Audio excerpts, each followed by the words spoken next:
Assalamualaikum warahmatullahi wabarakatuh. Perkenalkan, nama saya Adi Serli SPD. Saya berasal dari SMP Pusri Palembang. Saya merupakan calon guru penggerak angkatan 7 Kota Palembang. Pada kali ini saya akan menyampaikan video mengenai penerapan budaya positif di kelas dan juga pemahaman dan penerapan budaya positif pada rekan sejawat saya di SMP Pusri Palembang.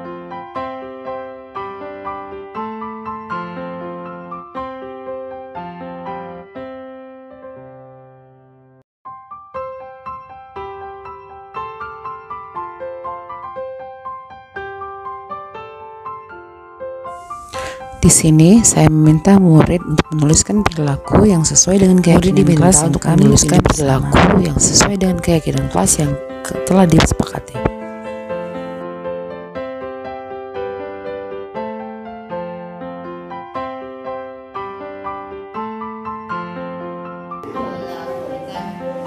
Misal jadi harus sepakat, jadi ini yang kamu sepakati baru kita ketik. Kita ketik. Nanti akan mengetiknya itu berbaris ya. Kita ketik, terus kita akan vinil, tempel juga di belakang.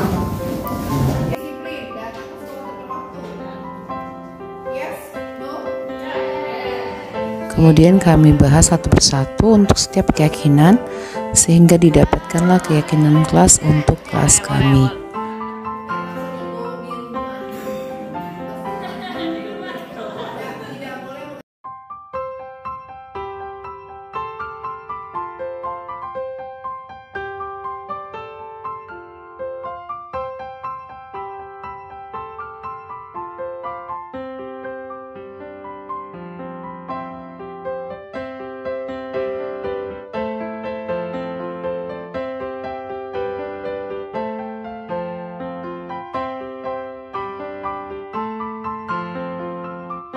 Para murid di kelas saya sangat antusias sekali dalam membentuk keyakinan kelas agar bisa menjadi arahan dan juga bisa dipatuhi secara bersama-sama dan secara bertanggung jawab.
Lalu didapatlah keyakinan kelas untuk kelas kami.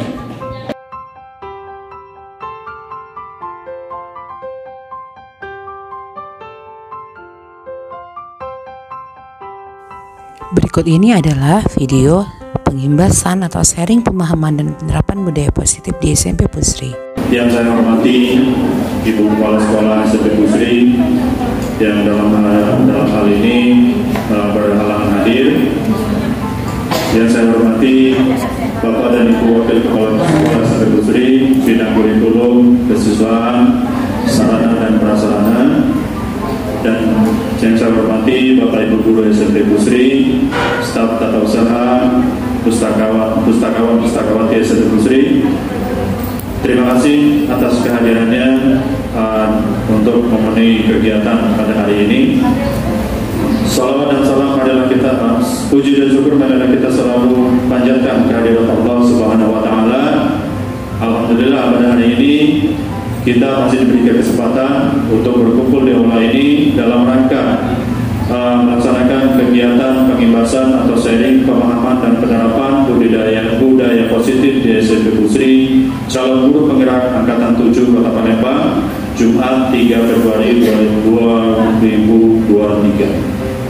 Salawat dan salam marilah kita selalu sanjungkan kepada junjungan kita Nabi besar Muhammad sallallahu alaihi wasallam beserta keluarga, sahabat dan para pengikutnya. Baik Bapak Ibu guru yang saya hormati, adapun susunan acara pada hari ini, yang pertama yaitu pembukaan, yang kedua sambutan dari kepala sekolah, tiga pemaparan materi budaya positif bagian 1, 4 pemaparan materi budaya positif bagian 2, 5 tanya jawab, dan yang terakhir penutup. Untuk mengawal. Assalamualaikum warahmatullahi wabarakatuh. Waalaikumsalam warahmatullahi wabarakatuh. Alhamdulillahirabbil alamin wassalatu wassalamu ala asyrofil anbiya'i wal mursalin wa ala alihi wa sahbihi ajma'in amma ba'du. Yang terhormat Ibu Citra, yang terhormat Bapak Ibu guru semuanya yang alhamdulillah dalam keadaan sehat walafiat, dan terutama untuk narasumber sharing session kita hari ini kepada Bu Adis dan Bu Meta. Alhamdulillahirobbilalamin, puji dan syukur kita panjatkan kehadirat Allah Subhanahu wa Ta'ala, di mana berkat nikmat, rahmat dan karunia-Nya kita bisa berkumpul di aula ini untuk mengikuti kegiatan sharing session oleh calon guru penggerak angkatan 7 Kota Palembang. Baik Bapak Ibu, saya mohon izin seyogianya ini disampaikan oleh Ibu Kepala Sekolah, karena beliau ada kegiatan lain maka diwakilkan kepada saya. Untuk kegiatan ini, sharing session ini merupakan rangkaian kegiatan dari guru penggerak. Kebetulan di sekolah kita ini ada 2 CGP, yaitu Bu Meta dan Bu Adis. Jadi dari seluruh rangkaian kegiatannya ini adalah salah satunya adalah sharing session. Nah, terutama nanti karena CGP ini adalah penerusan atau pengimbasan dari kurikulum Merdeka, maka tentu nanti akan sangat banyak manfaatnya.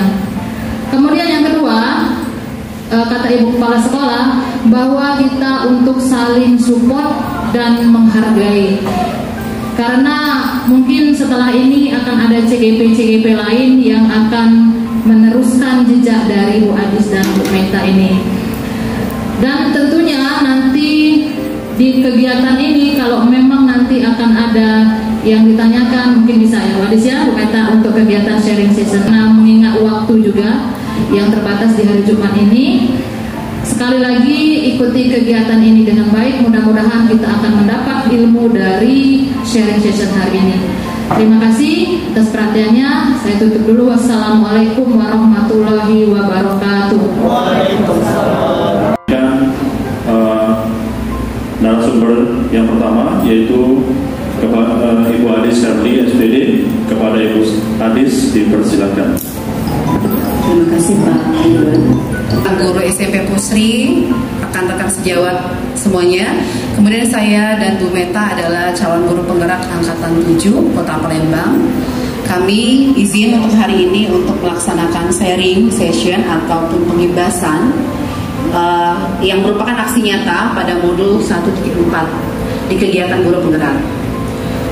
Di sini kami bukan bermaksud untuk menggurui ataupun kami lebih dari Bapak Ibu sekalian, namun di sini kami akan mengimbaskan atau menyampaikan kepada rekan sejawat sekalian atau kepada Bapak Ibu guru untuk ilmu yang sudah kami dapatkan selama kami menjadi calon guru penggerak di Angkatan 7 ya Bapak Ibu ya. Mohon izinnya kami akan menyampaikan beberapa materi, nanti akan ada tanya jawab setelah ini. Baiklah, kita mulai. Jadi materi yang akan kami sampaikan itu adalah tentang konsep atau perubahan paradigma untuk kita, paradigma belajar, kemudian disiplin positif dan juga nilai-nilai kebajikan universal, motivasi perilaku manusia, kemudian ada keyakinan kelas dan kebutuhan dasar. Selanjutnya nanti 6 dan 7 akan disampaikan di komentar. Terus terang di dalam calon guru penggerak ini, pendidikan ini sangat banyak yang saya dapatkan. Salah satunya kita harus merubah dulu paradigma ya, atau pandangan kita sebagai dalam menilai suatu pendidikan. Jadi menurut Bapak Ki Hajar Dewantara bahwa pendidikan itu adalah segala sesuatu cara menuntun kodrat pada siswa ataupun pada murid kita untuk mencapai keselamatan dan kebahagiaan setinggi-tingginya pada siswa ataupun murid kita. Dan kita diibaratkan sebagai petani, ya, sebagai petani, dan siswa itu diibaratkan sebagai bibit. Bibit itu banyak macamnya, ada yang unggul, ada yang tidak unggul, dan itu tidak bisa kita ubah bibit itu. Yang bisa kita arahkan adalah lingkungan yang ada di sini, kemudian kita bisa merubah cara kita memberikan pupuk misalnya, menyiraminya, membuang gulma seperti itu. Jadi kita tidak bisa memaksakan apa yang ada atau kodrat pada siswa. Jadi yang hanya kita bisa lakukan sebagai seorang guru yaitu menciptakan kondisi lingkungan yang positif bagi siswa atau bagi murid kita, sehingga murid kita itu merasa nyaman dan kita bisa membantu mereka untuk mencapai kebahagiaan ataupun keselamatan setinggi-tingginya. Yang pertama ini saya ingin minta Bapak Ibu guru ya yang berdekatan untuk menggenggam tangannya. Ada yang menjadi A dan ada yang menjadi B di sebelah kanan kiri. Jadi pilih, nanti ada yang menjadi A. Mungkin di sini bisa jadi A sama B, A dengan B, A B-nya mungkin depan dan belakang. Nah caranya adalah kita menggenggam tangan, kemudian yang A, ya, yang A itu menggenggam itu erat-erat seperti ini, dan jangan dilepas. Anggap saja yang di dalam situ adalah sesuatu yang sangat berharga bagi Bapak Ibu. Nah nanti tugas B adalah merayu, membujuk, ya. Ayo buka lah, seperti itu ya. Ayo, tolong dibuka. Boleh dimarahi seperti itu, boleh digoda, ya. Boleh juga ditawari uang. Mau uang berapa untuk membuka kepalan tangannya, seperti itu ya. Bisa kita coba dalam waktu ini 30 detik ya. Jadi A-nya yang sebelah sini, A ini kelompok B, ini A, ini B, yang itu A, B, dan A, B. Tangannya seperti ini Bapak Ibu, tangannya ini. Oke, Bapak Ibu bisa. Ini ya, tutup. Nah ya boleh Bu Citra A, bisa. Bu Citra jangan dibuka seperti kepala. Dibujuk, dirayu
sesuatu pada seseorang kecuali orang itu mau melakukannya. Contoh Bu Dwi, kenapa Ibu tadi membuka? Karena permen Bu ya.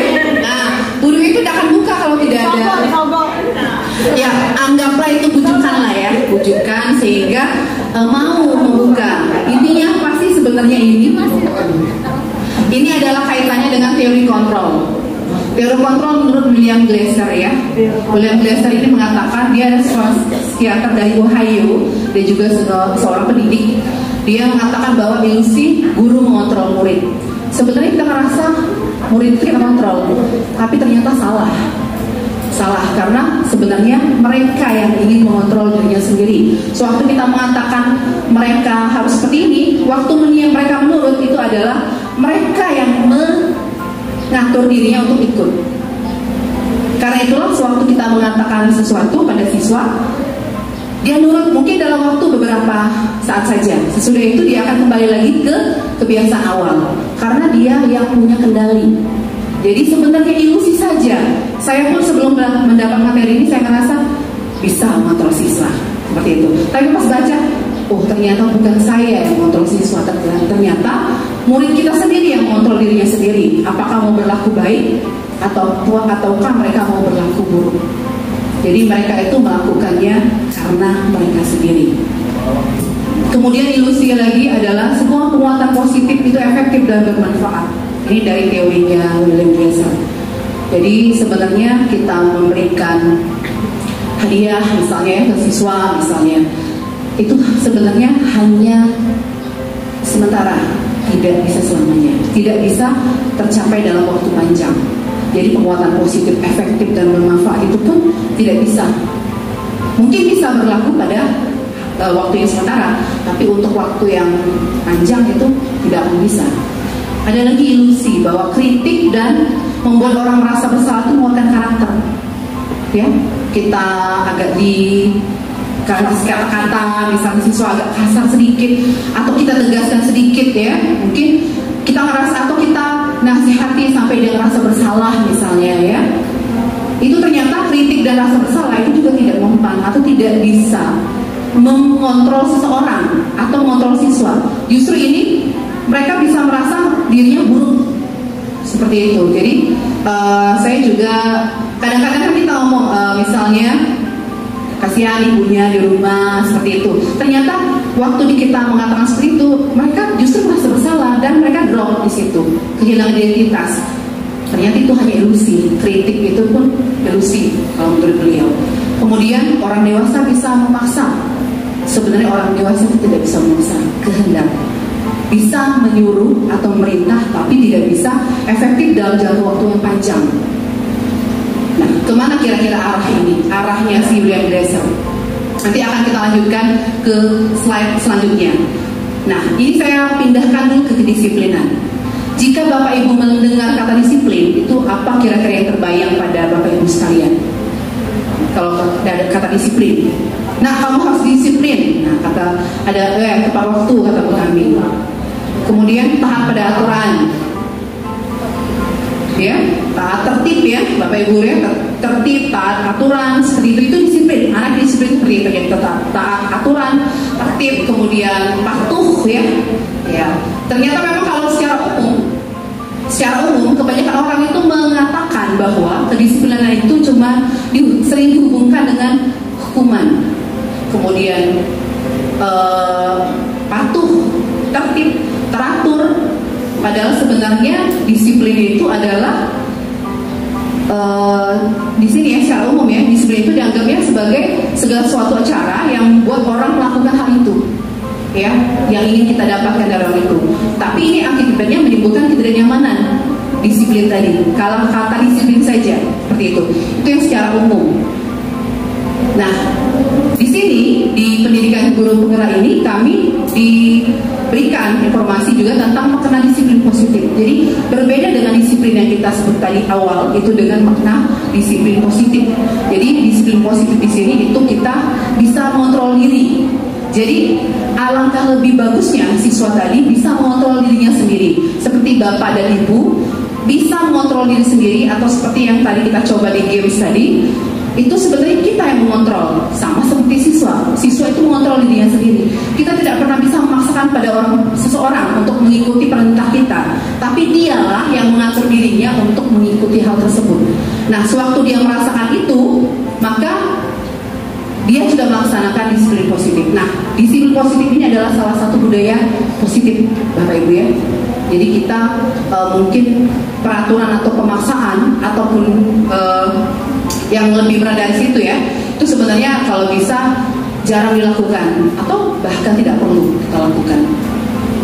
Jadi untuk mengetahui makna positif itu kita harus tahu betul ya tentang motivasi-motivasi. Jadi sebenarnya motivasilah yang membuat anak itu bisa mengikuti atau mematuhi. Nah, seperti itu. Motivasi itu yang sebenarnya dibutuhkan. Jadi intrinsik pernah saya sampaikan, kalau intrinsik itu sama seperti bujukan, rayuan, yang tadi godaan tadi itu adalah bersifat luar. Sebenarnya yang paling dalam itu adalah dari motivasi intrinsik. Motivasi ini yang sebenarnya bisa membangun disiplin positif pada seorang siswa atau seorang murid. Supaya apa? Supaya mereka bisa berlaku atau mengacu pada nilai-nilai kebajikan. Nah, ini Diana Gosen ya. Diana Gosen ini dia mengatakan bahwa ada 3 motivasi perilaku. Kenapa orang melakukan sesuatu itu? Yang pertama, menghindari ketidaknyamanan atau hukuman. Sebenarnya itu yang dilakukan orang. Mengapa mereka melakukan sesuatu? Karena pertama, menghindari ketidaknyamanan ataupun hukuman. Yang kedua, mendapatkan imbalan atau penghargaan. Itu yang kedua. Yang ketiga, menjadi orang yang mereka inginkan dan menghargai diri sendiri dengan nilai yang mereka percaya. Itu yang namanya ada motivasi intrinsik. Jadi anak-anak itu lebih kita tekankan ke sini. Jadi seperti kita guru, misalnya kita mengerjakan sesuatu atau siswa mengerjakan sesuatu, takut hukuman, dikerjakannya sih, cuman mungkin seadanya seperti itu. Beda dengan yang ingin mereka bisa menghargai diri sendiri, itu pasti beda hasilnya. Nah, apa kaitannya teori yang 2 tadi? Jadi kalau dari Glasser itu menyatakan bahwa setiap perbuatan itu memiliki tujuan atau memiliki alasan.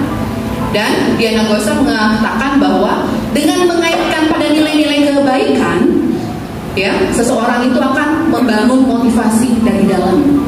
Jadi sebenarnya seperti ini.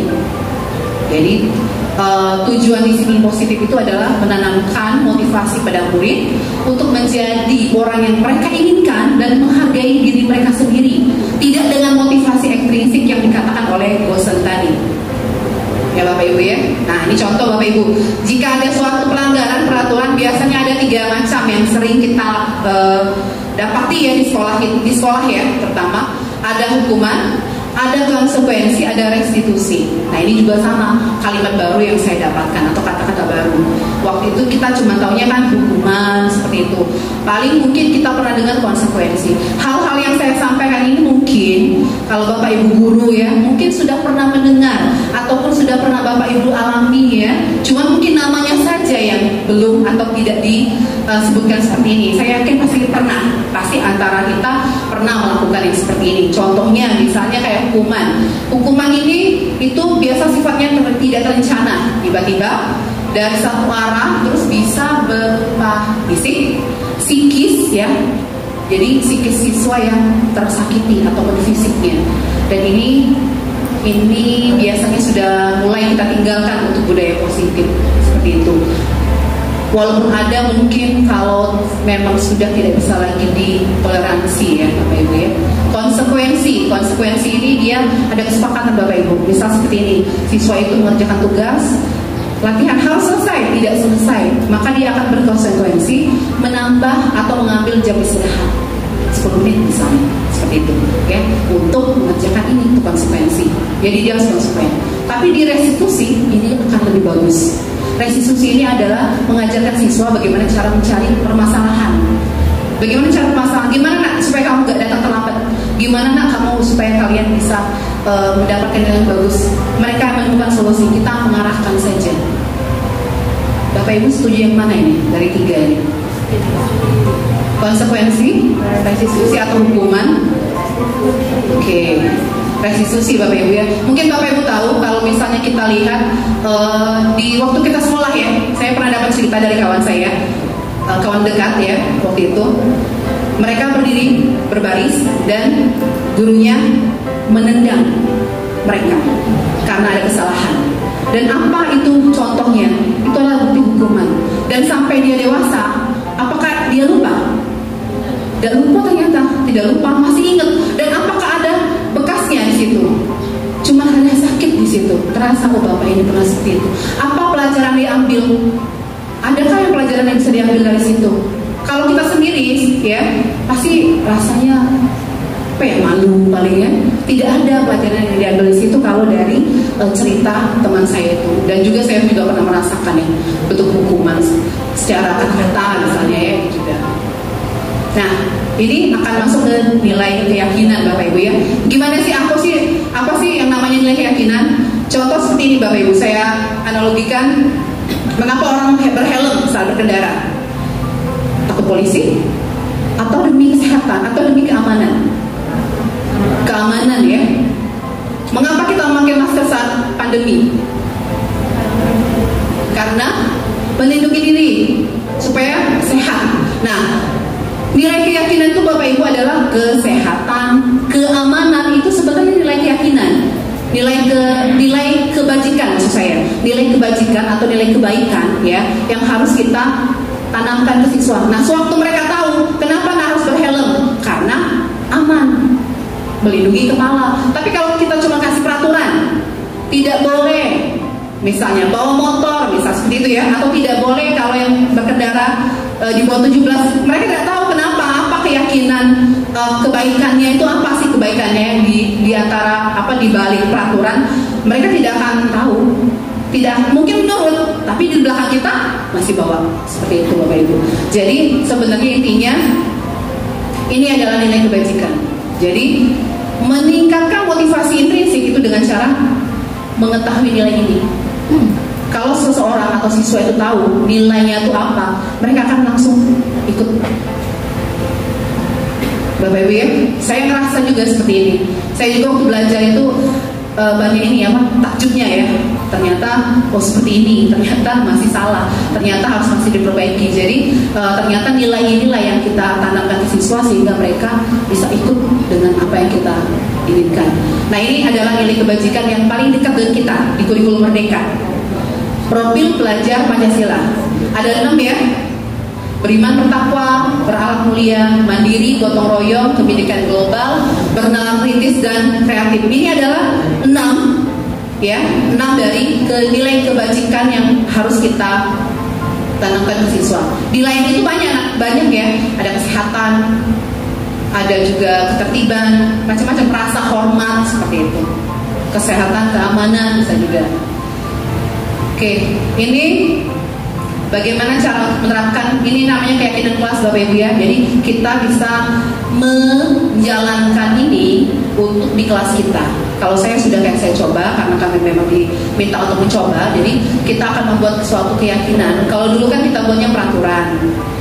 Peraturan itu tidak salah, bagus peraturan. Cuma kalau misalnya kita buat keyakinan, ini nanti akan dijelaskan oleh Bu Meta. Bu Meta bagian restitusi ya. Apa sih keyakinan? Keyakinan itu sesuatu yang bersifat abstrak. Saya seperti tadi, tanggung jawab, bekerja sama, seperti itu ya, gotong royong, itu abstrak. Terus biasanya bersifat universal secara umum.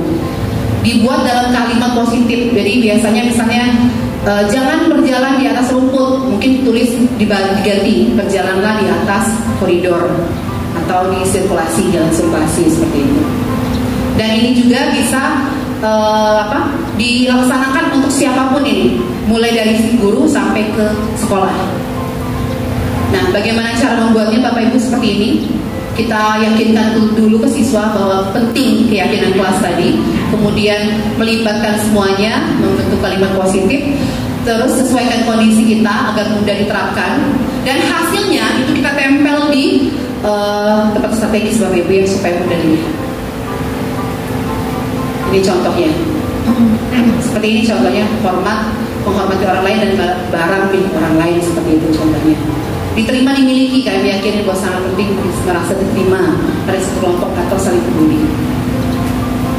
Oke, saat terakhir Bapak Ibu ya, untuk materi saya, kebutuhan dasar manusia. Jadi sebenarnya kita melakukan sesuatu karena kita akan memenuhi kebutuhan dasar kita. Apa saja? Bertahan hidup, kemudian kasih sayang dan rasa diterima, penguasaan, kesenangan dan kebebasan. Sebenarnya itu yang ingin kita lakukan untuk setiap tindakan. Jadi kalau ini kurang ataupun siswa kita ada masalah, pasti ini ada yang bermasalah, ada yang tidak terpenuhi. Nah, itu yang akan kita gali. Oke, itu saja materi saya. Mohon maaf jika ada kesalahan, nanti akan kita lanjutkan ke Bu Meta. Terima kasih atas perhatiannya. Wassalamualaikum warahmatullahi wabarakatuh. Beberapa bagian, salah satunya itu adalah tadi sudah dijelaskan sama Bu Ade tentang keyakinan kelas. Kemudian yang kedua tentang pengimbasan. Nah, pengimbasan ini perlu kami sampaikan dari awal materi di modul 1.4. Tadi sudah disampaikan oleh Menadis dari poin 1 sampai poin 5. Saya akan menyambung poin 6 dan poin 7. Di poin 6 ini ada yang namanya 5 posisi kontrol. Jadi kalau tadi Bu Adi sudah membahas pengertian tentang kontrol itu apa, kemudian di endingnya itu ada yang namanya hukuman, konsekuensi, dan restitusi. Nah, ini nanti saya juga akan membahas tentang segitiga restitusi. Untuk posisi kontrol itu sendiri itu ada 5. Yang pertama, guru sebagai penghukum, kemudian yang kedua guru sebagai pembuat. Jadi siswa di sini seolah-olah mereka melakukan kesalahan, tapi memang mereka benar-benar melakukan kesalahan. Kemudian yang ketiga guru sebagai pemaaf, kemudian yang keempat sebagai pemantau, dan yang terakhir sebagai manajer. Dan saya yakin pada dasarnya dalam kegiatan kita sehari-hari di kelas, Bapak dan Ibu guru sudah melakukan ini semua. Hanya bahasanya saja yang asing atau bahasanya saja yang baru didengar. Kemudian segitiga restitusi. Nah, segitiga restitusi ini yang tadi sudah dibahas oleh Ibu Ade. Mungkin kalau menurut Bapak Ibu guru tadi, ini mungkin yang akan dipilih dari 3 sistem kontrol tadi: hukuman, konsekuensi, dan restitusi. Kenapa? Karena pada dasarnya di sini ketika mereka melakukan kesalahan itu ada tahapan-tahapannya dalam segitiga restitusi. Yang pertama, menstabilkan identitas. Satu pertanyaan saja yang diberikan kesempatan. Dipersilakan kepada Bapak Ibu guru yang mau bertanya dari pemaparan Ibu Adis dan Ibu Meta. Silakan. Tadi dipersilakan. Oh ya, Pak Tiri silakan mungkin.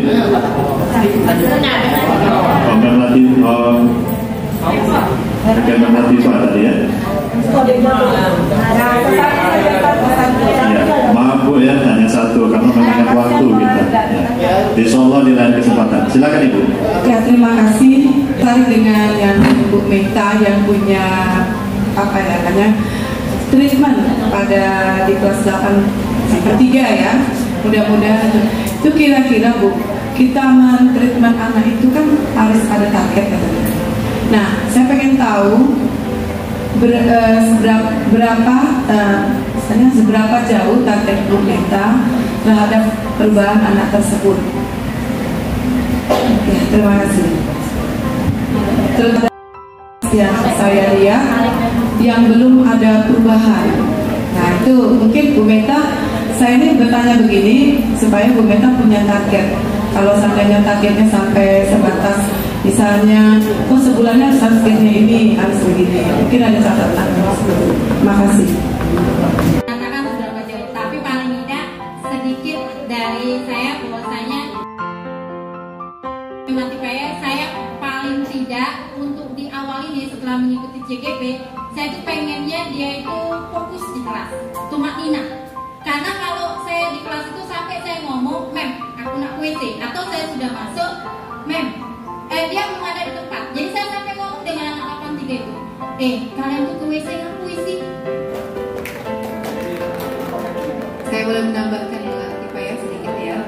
Ya, jadi mungkin seperti itu, seperti kata Bu Meta, memang seperti kita sebagai petani dan mungkin kembali lagi. Jadi kalaupun kegiatan ini segitiga restitusi ini sebenarnya sangat bagus untuk kita semua diterapkan seperti kata Bu Meta, tapi untuk hasilnya memang seperti itulah. kualitatif sekali kalau yang namanya lebih ke akhlak seperti itu. Tapi yang pasti kita di sini semuanya tidak berhenti untuk memperbaiki. Jadi kalau kita semuanya bergerak sama-sama, dia akan biar mereka sadar atau si anak sadar. Jadi kita gunakan atau terapkan segitiga restitusi. Itu kalau saya juga di kelas sudah saya terapkan di situ. Alhamdulillah sudah ada perbaikan. Alhamdulillah. Jadi kita bisa sama-sama. Jadi kita bergerak sama-sama, insya Allah bisa berhasil. Memang tadi kita harus butuh kesabaran. Karena memang kita seorang guru yang bisa mendidik dan harus tentu tekun dalam kesabaran itu sangat dibutuhkan sekali. Akhirnya kita sampai pada ujung acara, yaitu penutup. Sebelum menutup acara ini, saya selaku moderator mohon maaf jika penyampaian atau dalam membawakan acara ini ada kesalahan. Saya mohon maaf dan kepada Allah saya mohon ampun. Kita tutup bersama-sama acara ini dengan mengucapkan lafaz hamdalah. Assalamualaikum warahmatullahi wabarakatuh.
Seperti ini, waktu mereka menurut itu adalah mereka yang mengatur dirinya untuk ikut.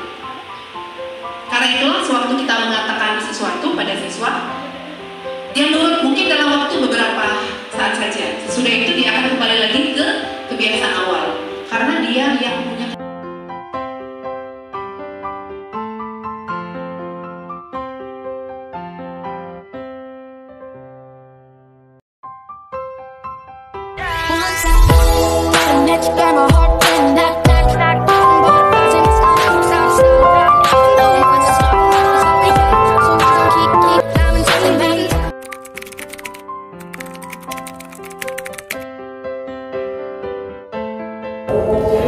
Halo, saya Latifatul Heria, salah satu guru SMP Pusri yang merupakan temannya Mem Adis dan Mem Meta sebagai calon guru penggerak angkatan ke-7. Pada hari ini kami mendapatkan pengimbasan dari beliau berdua mengenai pemahaman dan penerapan budaya positif di SMP Pusri. Alhamdulillah banyak sekali pada hari ini kami mendapatkan ilmu dari beliau berdua mengenai tentang nilai positif dan pemahaman positif di SMP Pusri yang akan kami terapkan juga terhadap anak didik kami. Terima kasih kepada Mem Adis, Mem Meta sebagai calon guru penggerak angkatan ke-7. Tetap semangat, selalu tergerak, bergerak, dan menggerakkan kepada kami semua. Terima kasih. Saya Cici, guru SMP Pusri, teman sejawat dari rekan saya Ibu Adis dan Ibu Meta. Dari kegiatan hari ini, alhamdulillah saya mendapatkan bekal karena kebetulan ada siswa saya juga yang memiliki masalah dan saya berpikir bagaimana cara menyelesaikannya. Ternyata tidak harus dengan memberi hukuman atau konsekuensi, bisa juga dengan restitusi, ya, dengan cara memberikan menanamkan sikap disiplin kepada anak sehingga mereka bisa menyelesaikan masalah mereka sendiri dengan berintrospeksi. Terima kasih untuk kegiatannya. Guru penggerak, tergerak, bergerak, menggerakkan. Hai, saya Nurul Anjariani, guru bahasa Inggris di SMP Pusri dan rekan sejawat Mem Adis dan Mem Meta. Hai, saya Rahma Darnela, saya sebagai laboran rekan kerja Mem Adis di Laboratorium IPA. Nah, hari ini kita sudah mendapat pengimbasan dari beliau mengenai tentang pemahaman dan penerapan budaya positif di SMP Pusri khususnya. Banyak pelajaran yang kita dapat. Kami selaku guru dan karyawan baru di SMP Pusri ini merasa sangat bahagia dan banyak sekali manfaat dan pelajaran dari beliau. Bagaimana? Untuk saya sebagai karyawan banyak sekali mendapatkan ilmu baru atau ilmu positif tentang budaya positif yang diterapkan, yang akan diterapkan di sekolah kita di SMP Pusri dari beliau, dan ilmunya memang sangat luar biasa dan memotivasi kita untuk menjadi karyawan dan guru lebih baik lagi ke depannya. Guru penggerak, tergerak, bergerak, dan menggerakkan.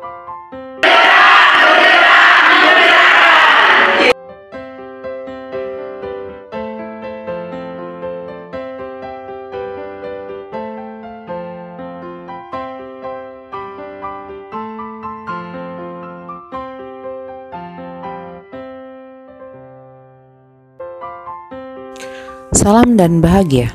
Guru penggerak, tergerak, bergerak, menggerakkan. Wassalamualaikum warahmatullahi wabarakatuh.